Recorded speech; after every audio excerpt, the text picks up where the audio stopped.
There's a story from the lead up to the Civil War about Preston Brooks, a senator from the South, who brought a staff with a gold head into the Senate chamber. He waited until after session when most everybody had cleared out, and he then approached Charles Sumner, a senator from the North, and proceeded to beat Sumner over the head over and over and over again with his staff until Sumner finally lost consciousness and almost died. The affair came to be known as the Preston Brooks Affair, and it came to symbolize for America the breakdown in reason discourse in the country. I don't think that we're close to a civil war, at least I hope that we're not. But I do think that right now we are going through a time that could very much be categorized or described as the breakdown of reason discourse. We look outside, we see people in the streets who are committing violence because they're so angry and upset about their side. We see calls for the defunding of all police.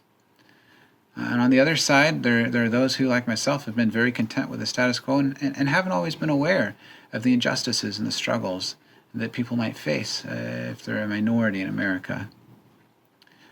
There's a stat that after the 2016 election, 1 in 6 Americans stopped talking to a family member or close friend because of the election. People more and more are not talking to each other, and the result is that there's been a breakdown in reasoned discourse in America.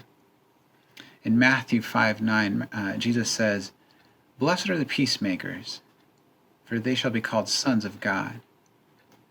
With everything that's going on in our country right now, I think we have an opportunity as God's people to be peacemakers, to be those who bring about healing and reconciliation in our communities with the people that we know, the people that we love. I've been reading a book recently called Love Your Enemies, and it's all about how to have great discussions with people on another side of a political issue, and to have those disagreements in healthy and productive ways. In the book, the author gives 4 principles for how to talk to somebody who's on a different side of an issue than you. I'd like to share those with you today. His first principle is to focus on other people's distress and to focus on it empathetically. Not just listen to somebody in order to rebut what they're saying or to contradict them, but to listen trying to understand their point of view. Second principle is to use the 5-to-1 rule. This is a rule adopted from John Gottman's marital research.